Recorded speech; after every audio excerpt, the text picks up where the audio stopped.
and the unity of Somalia. We have no problem with that.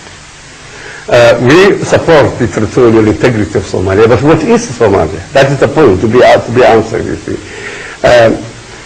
We have never been citizens of a country called Somalia.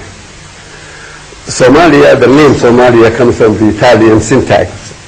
It used to be called, Somalia Italiana. After the war in 1950, when the country became under the United Nations trusteeship, Italia was dropped, it became simply Somalia. We were Somaliland. They were Italian Somaliland, we were British Somaliland protectorate. We united in 1960, and we have formed what is registered in the United Nations, in the OAU, in the Arab League, as the Somali Republic. The idea of the Somalia was never really our country. It was one of the first dirty tricks which our brothers in the South have used, have used against us. They have imposed their name, on us. So today, everybody who talks, when I talk about Somaliland, they say, no, you mean Somalia, And I try to explain, that I was never a citizen of a country called Somalia. People are surprised. As far as we are concerned, we have won our independence from the British in 1960. We have a history of our own. We were part of the Ottoman Empire. We have never shared any links with what is Somalia before 1960. Economically, we were a very, very viable country. In 1960, I was the Prime Minister of Somaliland, when we have united with these people. I took a country to Mogadishu, which was viable, which had a balanced budget, and a reserve of something like 25 million pounds, in 2,500,000 pounds in several funds, invested in England. That was a reserve. Our balance was budget. As far as they were concerned, they were still, the Italians were balancing their budget for them, and giving them a substantial budgetary assistance every year. So we are not, as the world is made to believe, a few regions, which have just, rebelled, against the mother country and are trying to secede from it. No. At independence, it was thought that uniting the Somali people in the region was the way to go. But today, you've focused very much on the inconsistencies of the idea of the Greater Somalia, using the very same principles or arguments that were used in 1960 about the territorial integrity of Kenya, Ethiopia, and other states that have Somali people. You have suggested that the integrity of Somaliland on the basis of its the sanctity of its borders is something that must be upheld. How has the territorial integrity of Somaliland been violated in terms of international law? Well, our territorial integrity, has not been violated. What is violated is our history, our previous existence, our identity. Everything, has been sort of eliminated, and replaced, by a foreign identity which is called Somalia. So everybody thinks of us as Somalia. You see, they call about the changing this article in the OAU Charter, which sanctifies the colonial borders which Africa has inherited from colonialism, and they say that we are now violating that particular article.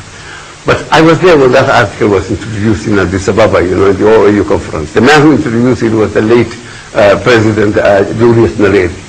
The purpose why, the subsequent rationalization of that article is false.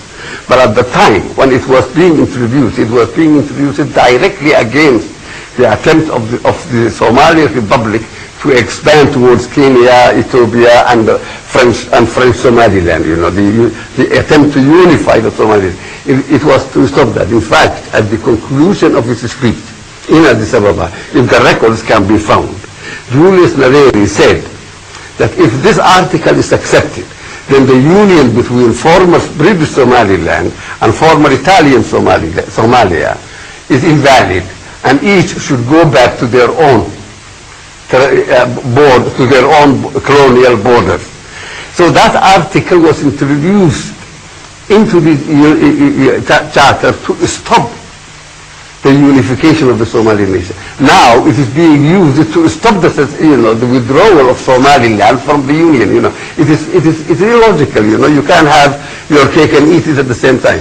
So what is being violated today now is not so much our territorial integrity. What is being violated is our existence, our identity, our being a nation, which we have been, for a very long time before we even had, of Somalia.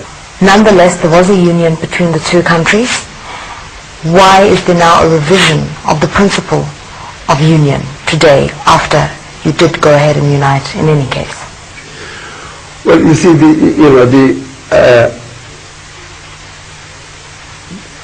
our union was done very, very hastily. It was not a negotiated thing, because it was supposed to have been only a first step. In several other steps were to be taken. The liberation of the LFD, and then the Ogaden, and the Ethiopian territory, and then the French. So there was no question, of wasting time. That's the impression we use, on negotiating an adequate union. That's why there was no act of union. We have passed an act of union because the British, as you know, were very fastidious people, very efficient, they were legal-minded, so they had to pass an act of union. We acted an act of union which was composed of something like 20 or 21 articles. It has never been passed, by the parliament, in Mogadishu. So all that, because of the hasty thing, that we were looking beyond that union. When then, of course, which we did at the time, there was a great deal of naivety, in the Somali leadership. We were new to this idea. They were a little better than us, because they had a local autonomy, under the United Nations trusteeship territory for almost 5 years or 6 years, before the union. So at least, they had tasted the parliamentary practice, the practice of government, ministers and things like that. We didn't. In fact, that was a problem for the whole of Africa, because there has never been really an objective process of decolonization. A man was in jail, he got out of jail, like Nkrumah, like Kaunda, like Julius Nyerere, they were all got out of jail, and made prime ministers. And then they were left, to fend for themselves, by the colonists. But there was never really a process of decolonization where, like in India, proper people have been trained and given the opportunity to master the art of governing, and then, handed over the country to them. That has never happened. But anyway, here with us, it was a question of that hasty thing, And then, of course, we were surprised to find that the whole world, we never expected that. That was part of our naivety, We never, thought that anybody would oppose. You see, we thought it was such a marvelous thing, and that everybody, would support it, and applaud it, But suddenly, there was the Emperor of Ethiopia, who was a very, very, very popular man in a very powerful man in the international community. There was President de Gaulle, who was even much more powerful and much more forceful man, And then there was President Jomo Kenyatta. These three men combined together, boosting the unification of the Somali people and the one flag, have formed, a formidable front against us, and we suddenly found that the whole international community, including the OAU, was adamantly opposed, to what we thought, was a very, very good thing, that everybody would support,